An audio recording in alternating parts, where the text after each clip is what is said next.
welcome to week 6 of Hotpot Talk Season 2.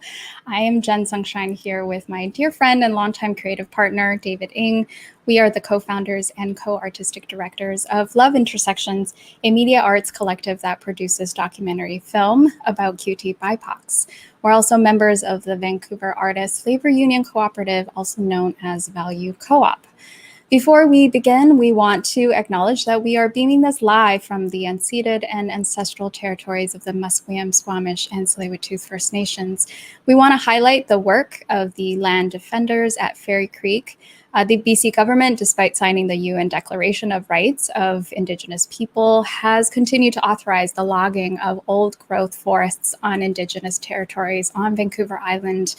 There is a GoFundMe that organizers have put together to support Indigenous land defenders, and the link is being dropped into the chat now. Hotpot Talks is a weekly series live streaming to YouTube and Facebook every Wednesday at 5 p.m. Pacific time, where we have free-flowing conversations with artists, activists, chefs, performers, poets, community organizers about what it means to be an artist facing today's realities, what ethical responsibilities do we have as artists, all the while sharing our favorite Hotpot ingredients. This season, we continue these conversations on topics ranging from anti-Asian racism, BIPOC futurity, Chinatown solidarity, diasporic food cultures, and interrogating the boundaries between everyday activism, fine art, and cultural work. So why Hotpot Talks? When Jen and I co-founded Love Intersections, one of our core principles or philosophies was on collaboration, invitation, and doing work in relationship with communities to tell stories that intervened on systems such as race, gender, sexuality, class, and ableism. And a core part of our work as social practice artists has been to interrogate the boundaries of art, philosophy, community work, and activism. And so when the pandemic happened earlier last year, and a lot of our creative practices that involve working with communities took a pause, we imagined Hotpot Talks as a way to continue this dialogue on art and cultural production with guests that we wanted to connect with that had contributed to this work. Before we begin, I want to plug our Have You Eaten Today tote. If it isn't obvious, David and I have an affinity for Napa cabbage. I was going to screen share the... That's fine. Don't screen share it. It's been a consistent theme in our design promotion and our commodification of ourselves as artists. Anyway, moving on. It is... okay, you are sharing this. So it is on sale at valuecoop.ca, and all proceeds support artists such as ourselves. Oh my God, did I just say that? Let me move on real quick. I want to thank our incredible team, Cameron, our lead project coordinator, and Lamia, our social media coordinator, who helped make Hotpot Talks a reality. Now, without further ado, I want to introduce our guest, Nya Lewis. Nya's practice is a culmination of centuries of African resistance, love, questions, action, study, and embrace. The artist sees her practice as a continuation of a long lineage of work undertaken by Black artists, curators, writers, activists, and thinkers who blazed a trail of critical discourse surrounding the Black experience. Lewis's creative practice reflects upon the diversity of Black diasporic experiences in its many forms of expression. As such, she works across the disciplines of art making, curating, and writing. Her work is multivalent in form and expression, but is always driven by the reimagining and reclaiming of community. Welcome, Nya. Hi. How are you? Hi, Nya. Oh, good. Doing good. We're joking before you joined us in the back end that we all survived a heat wave. David and I were in full film production all of last week, and we were just kind of, trying to survive. Trying to survive. Well, we did survive, but we were shooting our first narrative film. I don't know if we'll ever do it again, but it was also quite something to be moving gear up 3 flights of stairs in 41-degree weather with no air conditioning. Yeah. I'm so sorry. Sorry, but this is like the grit and the grime. I'm a film programmer, so I'm like, yes, this is what it takes. Yes. It's funny. People have been asking me like, how are you dealing with the heat? I'm like, I'm Trinidadian. I'm from the Caribbean. I'm fine. Open the window. I was thinking about that too, because I was like calling in my ancestors, because I was born in Taiwan. And so I've had a full 9 years, on a tropical island close to the equator, where the heat is much worse than what we experienced last week. But for some reason, I've lost that sense of an ability to handle. I felt like such a wuss, a princess. So yeah, No, don't feel that way. It was terrible. We lost full communities. Like, yeah, it was something we've never seen. The scary thing is that apparently it's going to get worse. Really? Wow. Like this year or overall in the world? Like, yeah, climate change. Yeah. So Nia, I want to start us off with like a fun kind of question. How would you describe yourself outside of your profession or work? Silly, skeptical, although that's inside my profession and work as well. But definitely like dark. I have a very dark sense of humor that I don't think most people would get that by looking at me. And I'm also like, yeah, I think silly and like open is probably the best. I think I'm very always concerned about how I present. So at work, I'm very like put together, and this is, and yes. I have my customer service voice. But yeah, like if you asked the people that I grew up with or like my partner, they'd be like, she is a complete fool. She's an idiot. Yeah, my friend is like, I'm going for my PhD, and they're like, we're not calling you doctor because we know that you're an idiot. I make this joke all the time because David is working on his PhD right now, and we often talk about how people have like very long titles in their signatures, and it's like PhD, and so I always ask David if that's how he wants us to address him as Dr. David. Well, I'm gonna insist. You're gonna insist, okay? Yeah. But no, it's funny that you mentioned the customer service voice, because when I'm in certain circumstances, like having a meeting with a certain person, sometimes my partner will pop in at the end like, "Who are you in a meeting with?" Because you do not. That's not how you normally perform. I think our partners, they get so much insight into our home life outside of, in the domestic kind of sphere, right? My partner Jamie often talks about how lucky they feel that they get to witness my dumpy side, my silly side, which I think I really resonate, Nia, what you said around that, like the voice that we perform out in the world in this kind of professional setting. And I think that when I was in my 20s, I was so scared of losing opportunities, and so I always felt like I couldn't bring my whole self, which includes being silly and dark too. Those moments that are fully me to the table. Well, I always just think, even like, I mean, I did this more at the beginning of the pandemic. I don't think I care anymore. But like, even like just what I wear, right? And like, I remember I was having a meeting with all these like union leaders, and then I think Jen, I had a meeting with you prior, and you were like, I don't think I've ever seen you in a polo before. Gross. Yeah. You dress like waist up just to be sure. Oh, totally. Yeah. Exactly. No, I mean, yeah, I think that like other versions of me, I try to be as like, it was actually a hard question. Let's try to be as honest in my practice as possible. Yeah.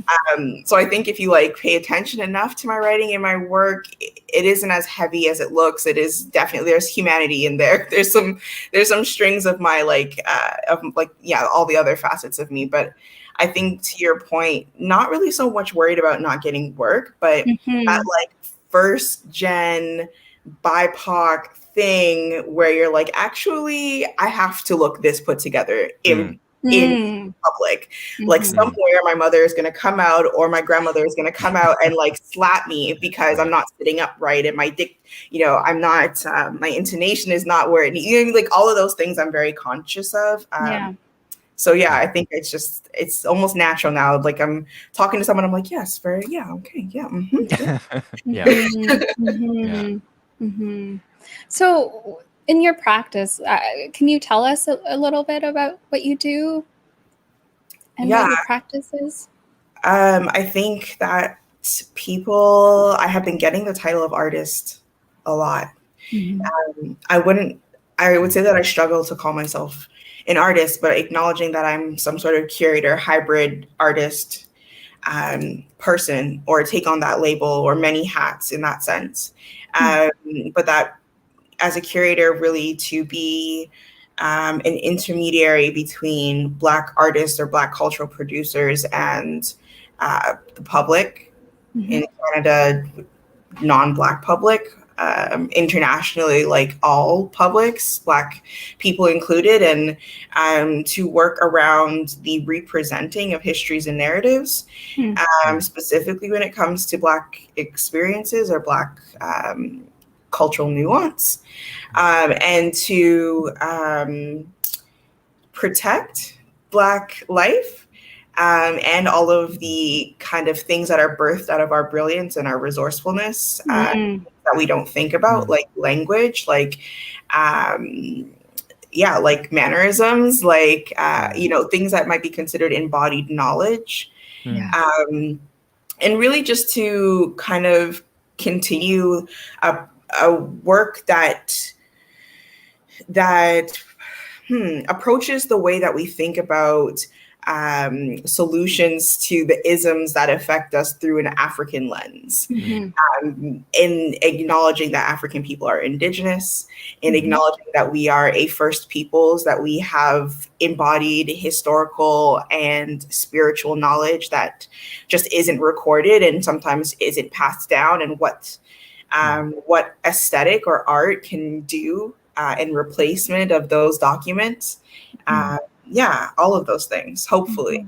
Can I ask you a question about the distinction? When you opened what you were saying, about the art. When we were coming up with this question about the artist and the curator, and that sort of when you said, I guess I'm now calling myself an artist.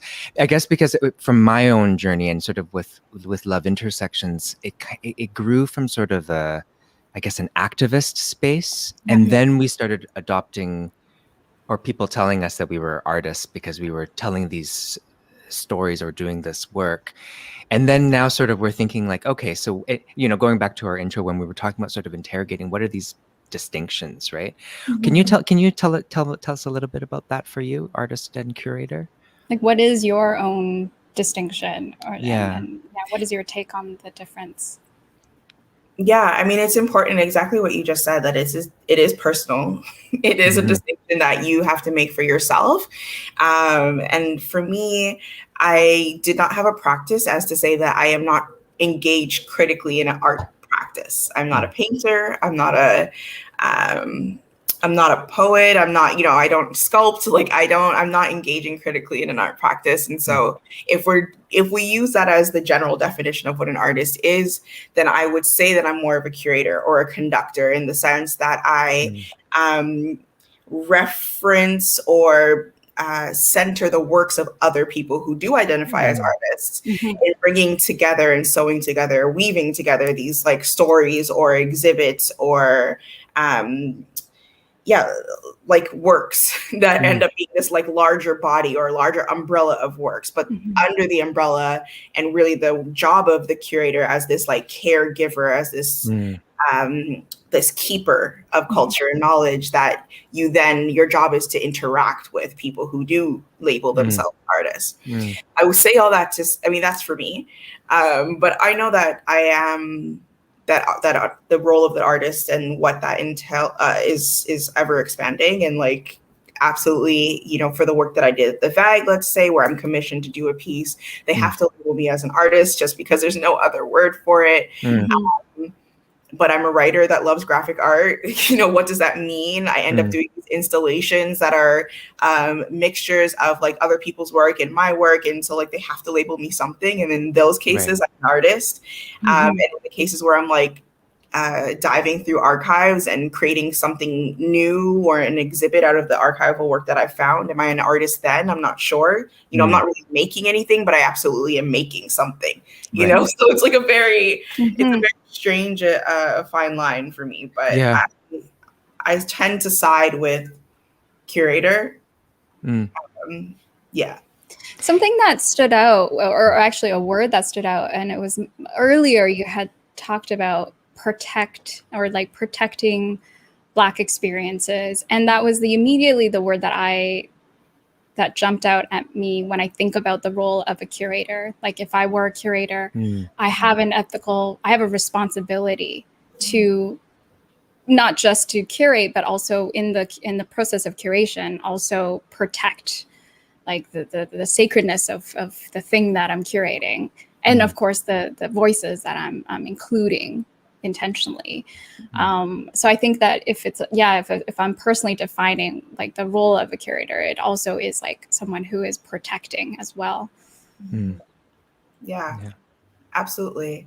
I think that this year I've written a couple of things, and it's just a conversation that's ongoing about Black curators not being just curators specifically.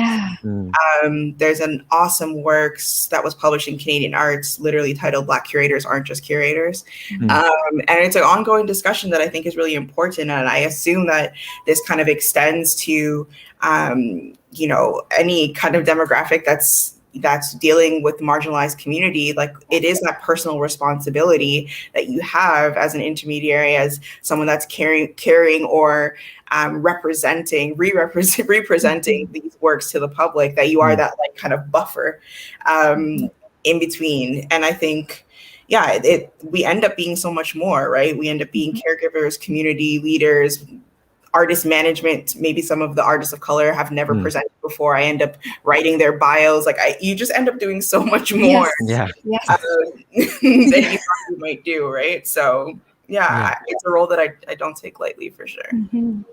Can I ask, is there a difference between, because I'm just thinking about your film programming work versus like the gallery work, and this is I'm not a curator. I'm just trying to put myself in sort of like all of within this discussion that we're talking about. Is there a difference in terms of like those different forms of curating, or is is there a similar approach? Yeah, I mean, it's all storytelling, right? Right. I think that the difference is really the apparatus, like what film and media allows you to do, similar to photography, is not necessarily the same as what like installation art allows you to do, or textile. Like, that span of how we interact with audience or viewers, the invitation maybe is a little bit different in film. But I think my approach to it as a curator is the same, in that we are storytelling. We are representing, we are, weaving together these kind of like intricate pieces to create this like larger show or picture every year that I have programmed for the film festival. Like there's a theme. We're not just making films out of the blue. So I think that I approach it similarly, but it's just the medium changes maybe. Yeah. Jen and I have sort of been in a different way going through our own journey with like, starting with like really cheap, low budget short documentary, but then also, experimenting with other forms. Like when we did the some show, it was the first time we've ever done anything sort of visual art. And now that has sort of opened up different mediums where we can share different stories in different ways. Because when we, for example, I'm just thinking, Jen, when we put together the altar versus the documentary versus the 4-channel installation, it does something different. With the altar, we were able to tap into questions of metaphysics, and I mean, not that we couldn't with the film, but it was a different way that we were trying to engage with that particular theme. I was, I had a question. Yeah, I'm wondering, what was we kind of talked about this in our pre-interview. What was your journey towards doing this work of being a curator, for Jen and I of doing being an artist? Yeah, I always like to ask this because it's like, is there like a moment as a kid where you're like, that's what I want to be when I grow up? Or there's like something inspiring you, and that was like a very clear and defined moment, because I think a lot of us have that in various stages of our lives. So we were just curious if you had one of those. No, like I guess along the lines of David so eloquently talking about kind of the connections between mediums and all of these different kind of reaches, really, or channels. My dad is a performance artist. He's a drummer. He has always been a musician. He's always been artist in that, like, we lived in artist housing, and like that was like his not only, but main income. Like that's how he navigated the world. And so like there was no choice. Like it was like me in one hand and like his drums in the other hand. And I would end up at his like gigs or performances, or I would like, the older I got, it was like, oh, we need a 6-year-old for this like shoot. Like, oh yeah, my daughter will do it. Like, like commercials or music videos that like literally still like on Much Music to this day. That I will not tell anybody which ones they are. Oh my God. And we grew up in Toronto in a very artsy, like Queen Street West, like, which is like kind of their arts core of the city, maybe. Yeah, and so they were just like, there's nothing else around. There was no doubt that, you came from an artistic family. You were going to dance, you were going to sing, you were going to draw, you were going to paint, you were going to do something. You didn't, like that was the type of dad my dad was. And like all of his kids, we all sing, we all dance, we all like, there was, my sister went off to be a judge. So like she does other things, but at one point we were like a family band. Like, oh my God. Like we all are, I was a trained cellist. Like there was just not, like I played the piano, like there was just not an option. And to like practice art in a very, like it was very clear to us that it wasn't a hobby. Right? Like he was training us so that we could throw it away. It was like, this is a skill set. You are a musician. You are an artist. Wow, yeah. Like 10 years old, like, yeah, okay. Just carrying my little cello bag. Like, yeah, but we took it very seriously. Like, we performed for Winnie Mandela and Nelson Mandela while they were alive. Like, these are the things that, like, this was our Saturday, like just casually. And so I think I just got really lucky to have a dad that works in the arts and to be so immersed in the arts that it only, like, understanding activism through an artistic lens was like the only way that I understood it. And then I decided to go into fashion and completely disappointed my parents in the like the best way possible. And I ended up coming to Vancouver because I was working as a buyer and as a commercial merchandiser, actually. So still curating, but clothing. Yeah. And then, I think I just felt unfulfilled because retail will do that to you. Yeah. And I started writing freelance. You didn't ask for any of this, but that's... Well, no, this is all very fascinating. I love a good life story that you could sum up in like 5 minutes. It's amazing. Yeah, like I started writing freelance, which is like really like rageful Black girl writing, which is what I call it. It was like, I don't know if we can swear, but it was a lot of F the world, F the police, F white supremacy, F everything that is holding back the progression of Black people in general. And people started asking me to write their exhibit essays. And so then I ended up in the gallery. And then I was administrative for a long time. And I was like, hey, I have something curatorial to say.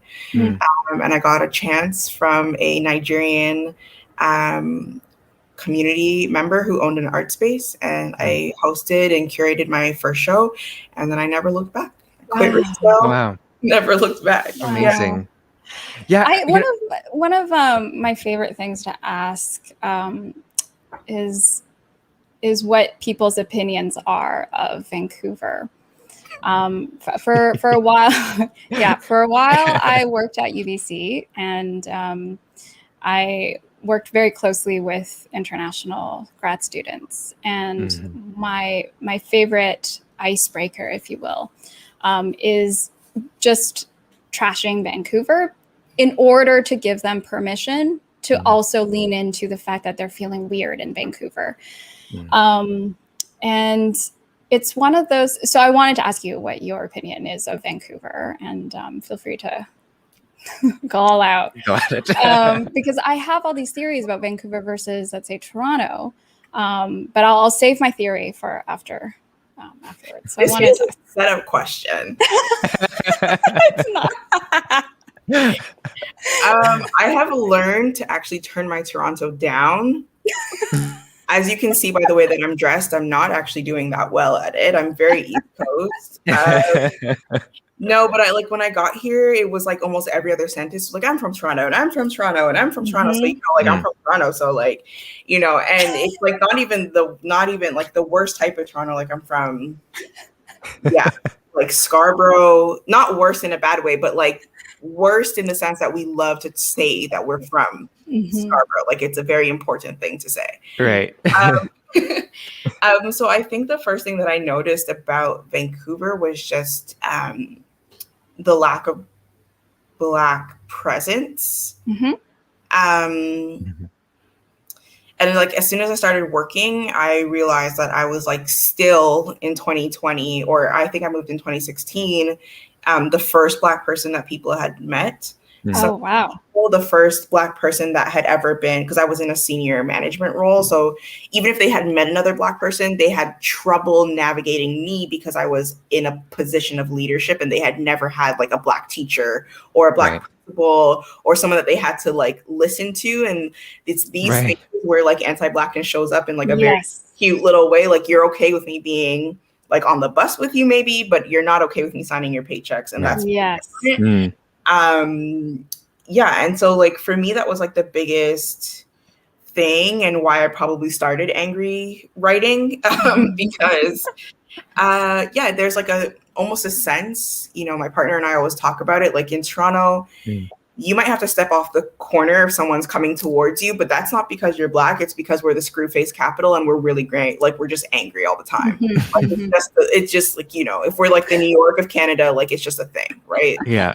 But here you're definitely stepping off the sidewalk because that non-Black person walking towards you automatically assumes that you are going to step off the sidewalk for them. And, the staring, like all of those, like you feel your Blackness in a way that you just don't in Toronto, where people are definitely like, it's more than like, oh, look at her. It's like, look at her dreads, look at her skin, look at her makeup. Oh my God, is she from here? And then people will be like, are you from here? Are you just here? Are you going to stay here? Like, my goodness. Like, it was just a lot. And so, the most like, I think that's like the shittiest thing that I can think of about Vancouver, but then it's like the mountains and the beautiful sunsets and the water. And, if you find like a core group of people that you love and care for, then it makes the city a little bit easier to navigate. But that initial blow of like, whoa, I'm the only one here, and I think that's what gets a lot of Black folks and why they don't stay, because they can't find each other. And then they're like, oh, I don't want to stay here. Like there's we're not here. And then it adds this myth that we're not here, which is not true at all. But absolutely. I always say that at minimum, you need 3 years. You need to stay here 3 full years, consecutive years, in order to feel that sense of, I have my people, I'm feeling like a sense of connection. You may not, I may not feel I belong, but I'll always feel like an outsider, but you need a minimum of 3 years is been my experience. Yeah. I had a conversation with someone from Toronto also who was asking about like what's the good things about Vancouver. And I'm born in, and I always had to say, I was born and raised here. And so there's a place that will always be home because it's comfortable and that's where my parents are here, my family's here. But there's there's and I don't really do the nature thing too. Whereas my partner's from Ontario and like loves, like, can't get him out of the mountains, right? And so there's these, and Jen and I, you and I talk about this all the time too. I find Vancouver's a little bit of like a pretend city in a way. It's not even a city. It's like a big town. Yeah. It's a big town. It really doesn't. Yeah. And it doesn't. It's the only thing that it's got going is the nature. Because for me, it's what it is it's extremely unfriendly. It's hostile at times. It's hostile. It's downright hostile at times because I think that it grew too fast, too soon. Well, it was marketed economically for this type of world class. We're going to be at par with San Francisco and New York, this type of thing, right? I mean, I shouldn't be. I'm just, I'm not an economist or whatever, but it feels that like the rising cost of living is it's absurd. It's associated with this type of we're a world class city type of. But it's unfriendly. Other world-class cities that are just as expensive at least have culture and a kind of friendliness. And maybe I'm romanticizing Toronto, so you can totally call me out on that. But I found Toronto way more friendly, and I could walk everywhere. Not so much here. Okay. No, Toronto is friendly. I don't actually know when and how we got that nickname, the Screw Face Capital. Actually, I do. The Screwed Face. Rapper. Oh, was it Cardinal Official? Cardinal Official in the 90s donned Toronto the Screw Face Capital. Interesting. If you've never heard of Cardinal Official, he's like Canadian rap reggae royalty. So, yeah, I do think that people in Toronto are friendly. I won't say that they're screw face, and the screw face in that like. I guess screw face is like a resting bee face. That's like the best way to put it. I don't think that means necessarily unfriendly, but I do think that there's our arts and culture sector and communities have been allowed to, for the most part, remain semi-ungentrified. In the sense that there is still a level of like hustle, grind, and grit about Toronto that just does not exist, at least to my knowledge, in Vancouver. Of course, I don't want to take away what's happening in the downtown east side, but it's different from like, pulling up, the working class pulling themselves up by their bootstraps. Like this is, going to make it type of attitude or personality that I feel is very present and important to kind of the Toronto culture of like anything's possible. There's that level of possibility. Because maybe our adjacency to New York or our openness in terms of, culture, well, quote unquote openness. But I don't get that sense here. I don't think that the arts, Vancouver has this like very rich history of like punk rock. Where is it? You cannot see it. It's been completely washed and erased. We talked about like Chinatown erasure and all the things that are happening around those spaces, but like they just don't allow their communities to stay gritty, to stay like, it just, I don't know, the gentrification feels like it's on some sort of steroids here. And so we're washing it away and replacing it with this like homogenous white Canadian 1%. And so like we're going to get good music, good art, good culture. Get things worthy, of discussion or even international presence in the city if you continue to do that, right? So I was getting that sense of that sort of nostalgia when we were talking to Paul and Dana a couple of weeks ago, and they were talking about like, they were reminiscing about like the 80s and the 90s and all of like the artist run spaces where people could just go to like a demo or just like, experiment all weekend, right? And all these different things are happening. And that just doesn't really, I'm just thinking of the artist runs, and this is not to poo-poo the artist run centers that are here, but it's that sort of gritty, like experimental stuff. I haven't haven't seen here for a Well, while. it's in Vancouver, it's like in pop-up forms. Like there's the DIY spaces, but it only is like a couple of years. And then you have to find a different venue to have the DIY space. Like it's so it immediately, as soon as it pops up, it's dealing with all of it's dealing with gentrification ultimately. And it can only last like 2 years max is my experience. Raves too. My dad still talks about the 86 Vancouver Expo like it happened yesterday. Wow. Really? Talk to him. He's like, in 86, the bus was $15 from Toronto, go straight to the Vancouver Pacific Center. And we got off the bus with our drum set and we just had a reggae jam, man. We just were out in the park and I was just like that. Nobody wants to know this. That's hilarious. But it was like very important that he's still raving about the Vancouver 86 Expo. That was like, hilarious. All of these musicians were just like, he said a level of freedom that just simply does not exist. Yeah. Mm-hmm. Yeah. I wonder too if it has anything to do with what the younger generation. I'm speaking specifically with like Gen Z. The way that culture is embodied is so different from my experience in the 90s, where prior to the millennia, if you were into a certain genre of music, you didn't mishmash with other genres of music and people that were part of that. So it was very cliquey in that sense. Like it was very genre specific. There's very few crossover.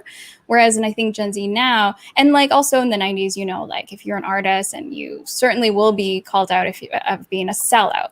But these days, the way that Gen Z incorporates like capitalism or weaves that in, but also simultaneously calling out capitalism and being anti-capitalist, like it's like very nebulous in the way that they embody their politic, that you can both have these like logos and brands, like, and also be totally left-leaning and progressive. So I'm very interested to see how Gen Z, how they mobilize in the future. But that's just me. No. I always romanticize the youth. You're totally right. I was saying this to someone, not to take us off topic, but like in the 90s, if you had a demo or you were an artist, you would need art spaces, or else how would people see your work? Yes, you couldn't, like, it's impossible. Like you can't put your demo up on YouTube. Like that's not a thing. People would have to come to the House of Blues, like come to Sneaky D's, these are all like Toronto, like gross dive bars, but like have hosted like Lenny Kravitz, like in their prime, like, like these spaces still exist in Toronto. They're not being used in the same way, but nonetheless, there's no other way to do it. But now, you literally have all the access, you have all the agency, which is not a bad thing. But what does that mean for these historical venues or spaces or physical artist-run spaces that are not going to get, that are turning into Starbucks literally on the corner? It's a strange thing. It's super strange. It also changes the art itself too. Not to do a total tangent to film, but I've been thinking a lot about how in the era of like Netflix and binge watching, where you get the entire series of a show all at once, that in and of itself changes it changes how you write stories. Whereas I think before streaming, it was an anticipation, and that was weaved into your writing, right? It was like, okay, next week, then there's this, and then it drawn out, much like the speed and the pace is way slower. And now everything has to happen and unfold and keep your attention one after the other.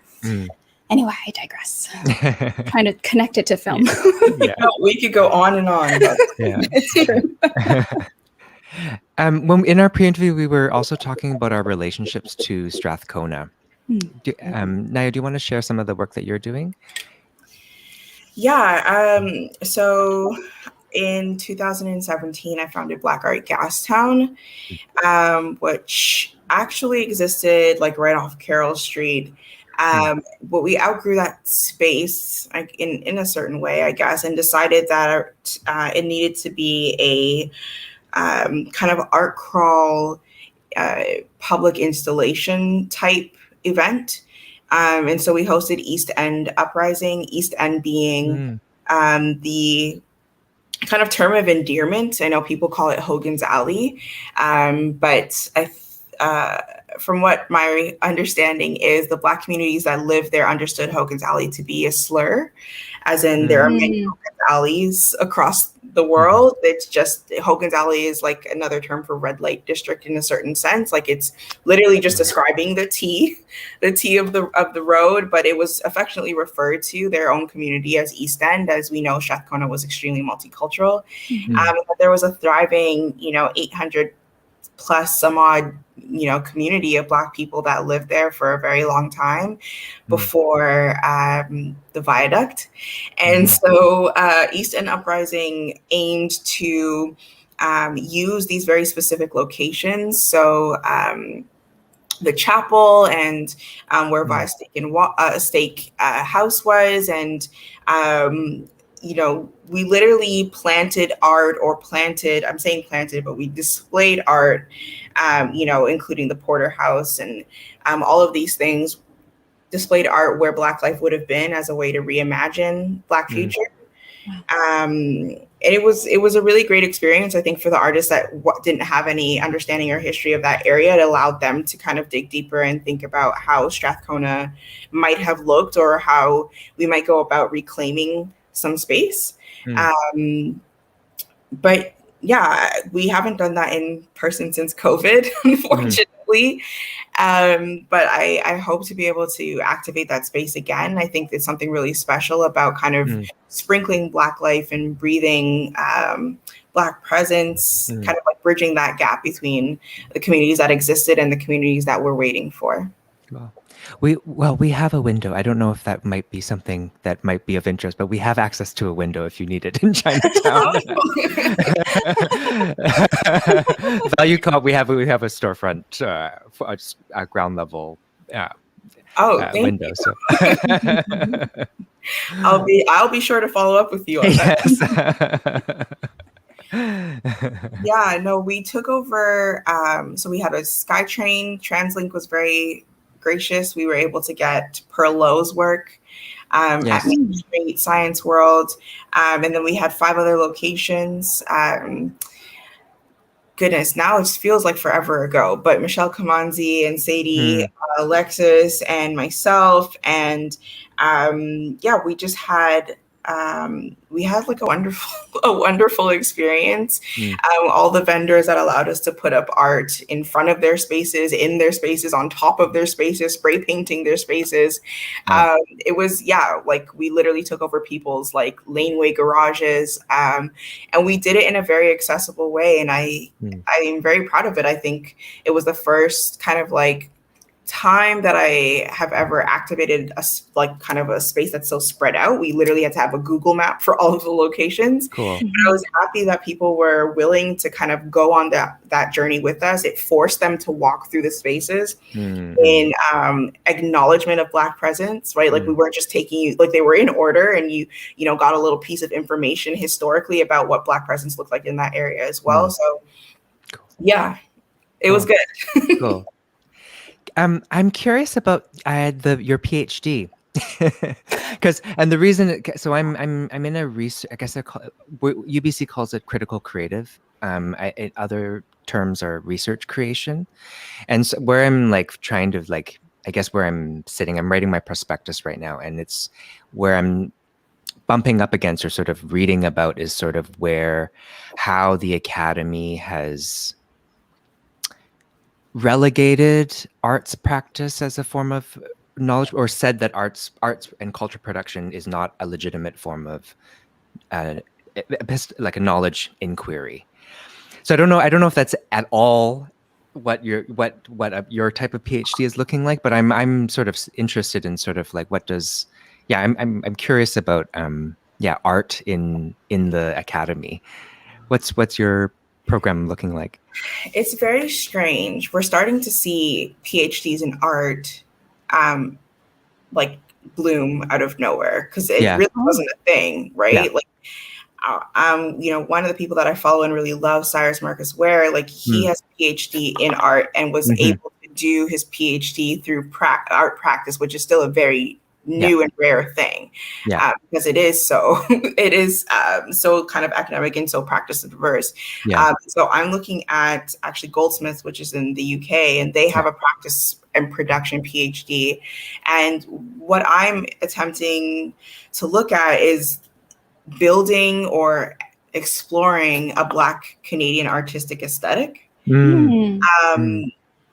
through centralization of archiving, through centralization of information about cultural production, specifically looking at the decade between 1989 and 1999, which saw the creation and dissolution of many Black-owned arts organizations that no longer exist. But this was the decade that Black History Month was acknowledged nationally in Canada by, Honorable Jean Augustine. This was the decade of DAWA and DACA and Black Artists Against, all of these organizations, Black Artist Coalition, these things were created. So there was some sort of explosion culturally. That, these are the children of the 1960s call from the Caribbean, where Trudeau had made this big to-do of calling over all the colonial kind of CARICOM islands that had partnerships with the British Empire, that they could come to Canada for free, that they could be educated in Canada for free. So we saw an influx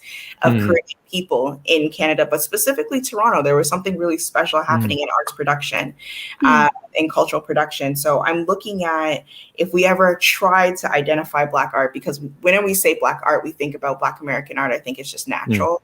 We don't consider that there is actually a Black Canadian aesthetic or many identities that form a larger Canadian aesthetic within art. And we have kind of contributed to the art canon in a very specific way that we don't get to think about or see what that misrepresentation does and how that kind of impacts how we further identify as Black artists or Black art.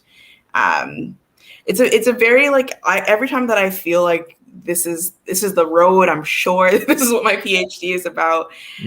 I find I'm sure you're having the same thing, another river or little lane of research where I'm I gotta figure out that. And now it's become a much larger project than I thought it was going to be, but I'm in it. It's too late now.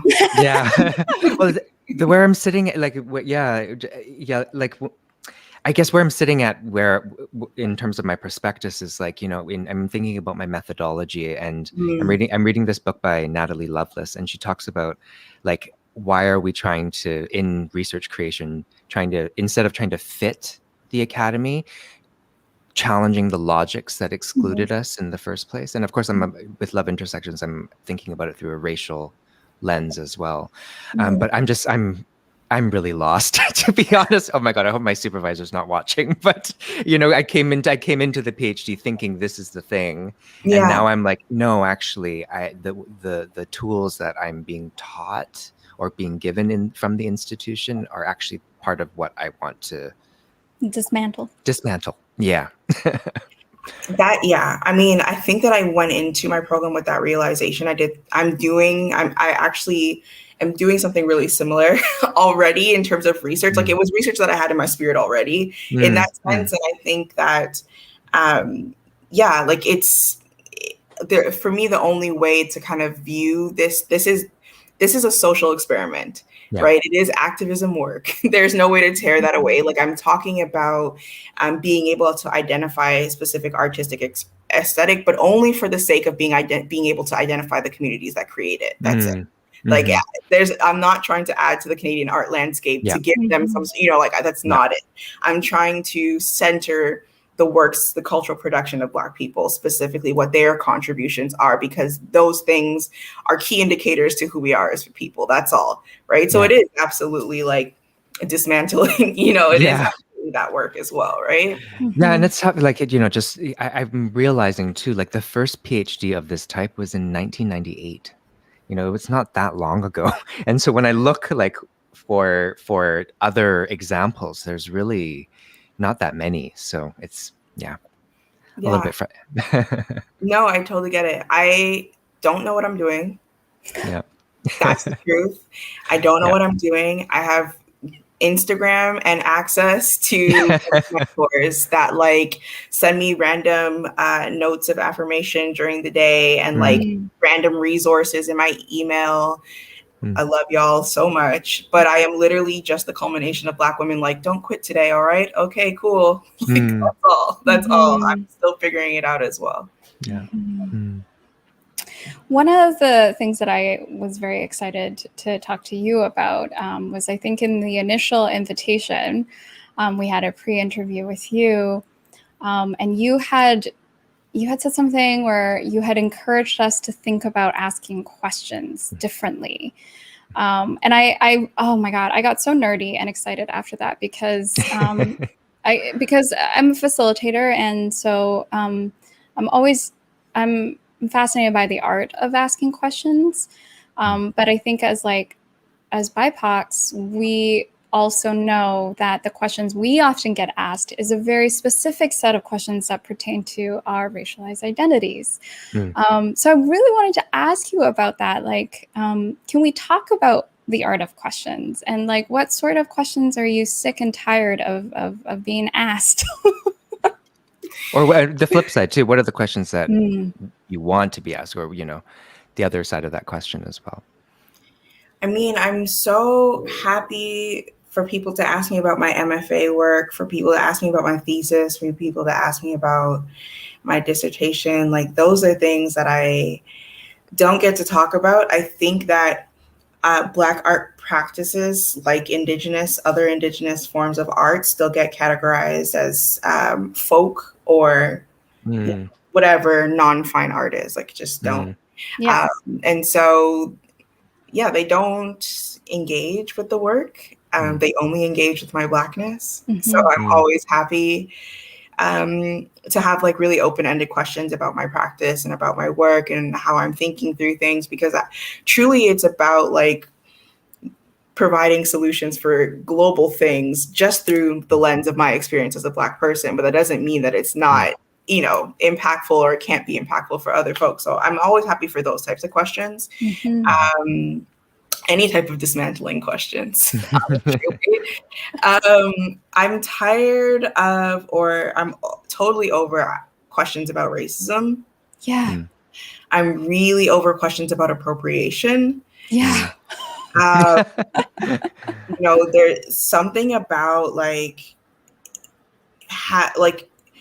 I want to even say like lowering yourself. Like, now I just feel like I don't tell people to Google it. I just kind of just leave it alone. I don't even respond to it. I kind of just like close the tab. Like, even telling someone to Google that or, is just like more than I'm willing to give. I think anybody that doesn't understand that Black culture is sacred and is not meant to be copied or appropriated or commodified, and doesn't understand the complexities due to colonization of who gets access to Black art, Black production, Black, African identities in general. Like, those are things that are just like, I'd rather have those as intercommunal conversations where I'm having them with other Black folks that really will benefit from me, sharing my opinion on that, than like having to correct people out in the world.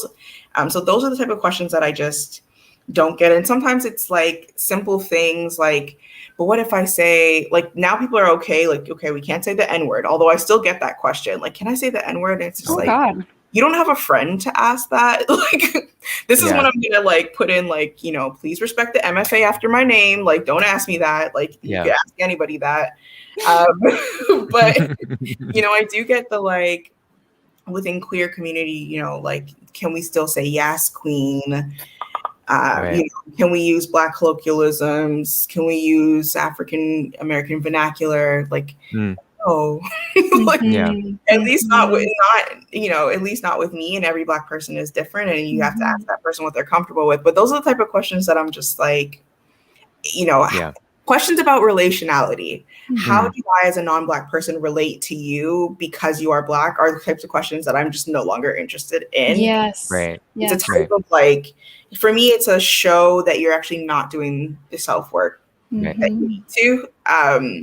So I try to avoid those at all costs. But I think, you know, the point of me kind of challenging you to think about questions is that it's really hard, I think, for people of color whose identity is like by choice, we are who we are. Like by choice, I am putting on this cape of African identity. This is who I am. This is how I enter the world all the time. And I tend to lead with that. And so people really, out of like, just like honest to God, like mistake or, you know, naivety, ask me something about my Blackness before they ask me about anything else. Because I'm so forward. I'm, you know, especially if you're an activist, like you're constantly advocating for these spaces. You're constantly talking about Blackness this and Blackness that. And like people, people will ask me about those questions first before they like just even say like, hi, how are you doing? Like, what was your day? You know, have you eaten? But I challenge people to think about the excess, you know, outside of representation for your sake, because Blackness is a social construct, whether we want to acknowledge that or not. And if you're going to ask me something specific about my Caribbean or African heritage or identity, right, you don't walk up to any Asian person and be like, have you tried this Chinese? Like, you just don't do that. You're Korean. Are you Taiwanese? Are you like, you ask who they are, right? You don't just kind of bring them under this umbrella. So, you know, any type of question that generalizes Blackness in a way that isn't constructive is like, and doesn't hold you as a whole person too. Well, we have 3 minutes left. We should ask. Oh, sorry. Go ahead. No, we're probably going to ask the same question because we're the same person. So, I was going to ask, what's your favorite Hotpot ingredient? We ask everyone. I know. Oh my gosh. Okay, so I prepared, but I still couldn't find the name of it. So please do not kill me for that. It looks like it's a mushroom. I know it's a mushroom. I don't know what type of mushroom it is. It's white and it's like very delicate. I don't know why I'm whispering now, but it's very delicate and it's like kind of looks like grass with like it has like a little head at the top. It's Jen's favorite. It's enoki. It must be enoki mushrooms, right? It's Jen's They're favorite. Like stringy. They're like, and you get them in like a package, just of one. Yes, package. I always say that they're not Brussels sprouts. I always say that there's some sort of sprout, and my partner's like, "That's not a sprout." Well, they look like bean sprouts, right? Yeah, from afar. Yeah, from so afar. Enoki mushrooms also my favorite.